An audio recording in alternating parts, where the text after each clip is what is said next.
أهلا بكم في حلقة جديدة من حلقات حياة مهاجر بأمريكا. كنت عملت فيديو من فترة طويلة بناء على كلام عادل إمام لما كان بيقول البلد اللي يشوفها من فوق غير اللي يشوفها من تحت. قلت إن أمريكا مش كده. أمريكا دولة عظمى، والحقيقة يعني كل الناس عايشة فيها كويس، غني وفقير متوسط، كله قادر ياكل ويعيش ويسكن طالما ما بيعملش حاجة غلط وما بيضيعش فلوسه في الحاجات الغلط، بيعيش كويس. بس الحقيقة في نقطة مهمة قوي قالها بوتين في أثناء اللقاء مع الصحفي الأمريكي. قال إن أنتوا خبراء في البروباغندا، خبراء في الدعاية، محدش يقدر يتفوق عليكم. ودي الحقيقة يعني هو طبعا الروس مش بيعترفوا إن الأمريكان أذكياء خالص أو شاطرين خالص، لكن بوتين قال كده لأن ده واقع. الأمريكان خبراء في الدعاية، أحسن ناس تعمل دعاية، أحسن ناس تعمل بروباغندا، أحسن ناس تعمل من الفسيخ شربات. النهارده جاي اكلمكم في ان امريكا فيها عالمين. فعلا امريكا فيها عالمين، عالم بتشوفه في البروباغندا الامريكيه، وعالم لا تراه غير لما تيجي امريكا. امريكا طبعا محتاجه كم عماله رهيب جدا من الدول الناميه والفقيره، محتاجينهم في الاشغال الدنيا اللي الامريكان ما بيرضوش يشتغلوها. ما بشوفش امريكان كتير بيعمروا في اشغال من النوعيه دي. لو اشتغلوا شهر ما بيكملوش التاني، بجد بامانه. يعني انا بقالي فتره عايش في امريكا وعارف اللي بقول لكم عليه. مفيش ولد امريكي او بنت امريكيه، بقصد ذوي البشره البيضاء، يعني يتحملوا طبيعه بعض الاعمال خالص. ولو اشتغلوا شهر او شهرين لظروف قاسيه جدا جدا جدا، كملوا 5-6 شهور، عايز يدفع مقدم عربيه، هيموت على العربيه، يجي يشتغلها وبيبقى كاره الحياة وكاره الكلام مع الجنسيات الأخرى، ومش عايز، يعني حاسس إن هو مسفت في المكان ده، مش عايز يشتغل. فأمريكان مضطرين يعملوا دعاية كبيرة جدا جدا جدا خارج أمريكا عشان يخلوا أمريكا دي وجهة ولكل الحالم بحياة أفضل. فبيديك اللي أنت بتشوفه في الأفلام في الإعلانات، والحياة اللي هي وردية بس. طبعا فيها جزء وردي أمريكا، وأمريكا تعتبر من أعظم الدول، فيها زي ما قلت لكم يعني تكافل اجتماعي غير طبيعي، فيها توزيع للدخل رائع مش موجود تحت أي قانون أو تحت أي دستور تاني. لكن مش دي كل الحقيقة، في جانب خفي مش بيظهروه لحد خالص، قليل يعني. لكن على سبيل المثال، يعني لما بتروح تشتري حاجة أو بيجيب لك في فيلم محل أو حاجة زي كده، الإضاءة رائعة والعمال لابسين كويس قوي، وغالبا في كل الأفلام بيجيب لك إن النسبة اللي شغالة أمريكان لابسين كويس، وبيجيبوا بقى بنات شقر مش عارف إيه، وولاد عندهم عضلات ولابسين فانيلات مش عارف إيه.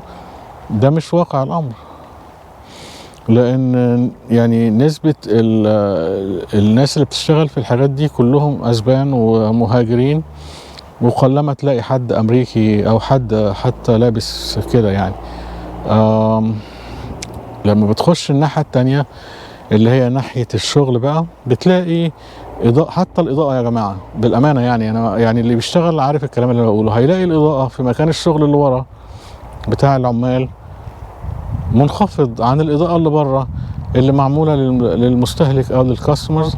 إضاءة أعلى، نقية، نورها أحسن بكتير، الأرضية بتلمع، نظافة غير طبيعية. لكن الناحية التانية المخازن مش مهم، مش مهتمين بيها قوي يعني. فالحقيقة يعني ما تصدقش، يعني أول ما تيجي تصطدم، يعني مش هو ده مستوى المعيشة اللي أنا شايفه في الأفلام وبدور عليه. مش هو ده، مش موجود.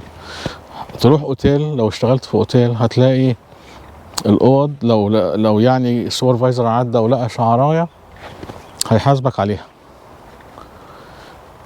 لكن لما تنزل مكان الأكل أو الحتة اللي أنت مخصوصة لك ترتاح فيها أو المكان اللي أنت تشتغل فيه، مش هتلاقي نفس النظافة اللي أنت متخيلها أو بتعتقد إن هي المفروض تكون زي بره بتاعة المستهلك أو بتاعة الجست أو بتاعة الكاستمر عالمان.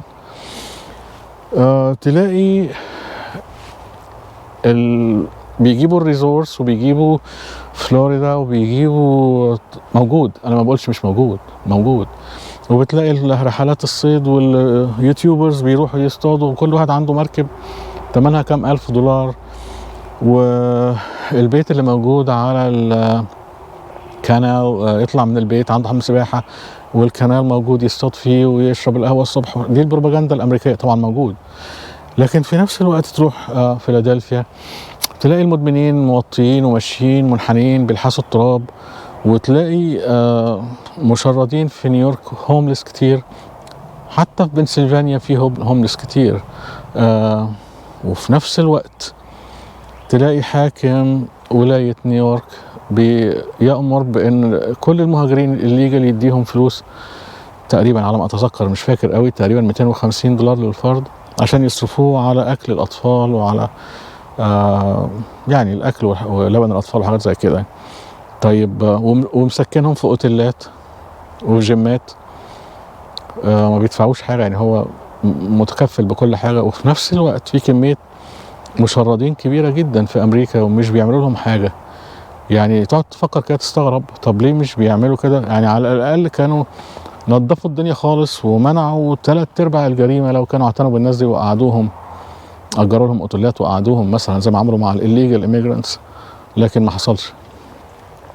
كمية المشردين، أنا لما رحت فيلادلفيا عشان امتحان الجنسية ذهلت يعني من الناس اللي بتبيع سندوتشات على عربيات بيبي، وكمية الناس اللي هم بالأمانة يا جماعة، بالأمانة شفت عمال زي عمال الترحيل.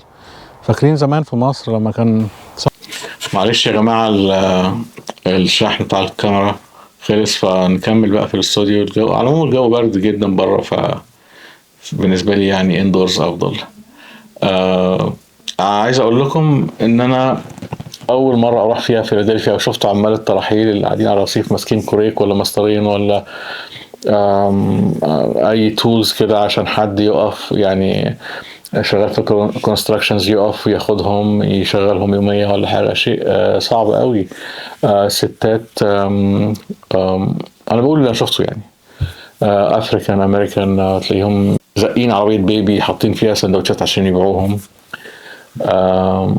على العموم يعني بس خطر في بالي حاجة، ناس كتير بتتريق في التعليقات عشان بقول أفريكان أمريكان. هو ده لفظ بيتقال في أمريكا، شيء طبيعي، ما فيهوش أي يعني عنصرية أو أي حاجة يعني. بعكس الناس ما هي فاكرة يعني أنا لما بقول كده ده تعصب، لا، هم بيسموا كده. على العموم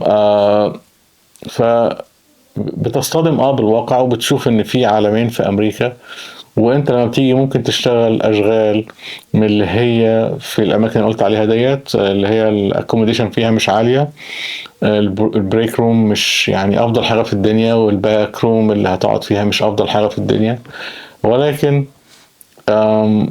هيلف عليك الوقت. وانت كمان كعامل او كموظف بسيط تقدر تطلع برا الشغل الساعة 5-6 تدور عربيتك تروح بيتك، تقدر تروح تتغدى برا، تتعشى برا، تقدر تصيف، تقدر تشتري هدوم.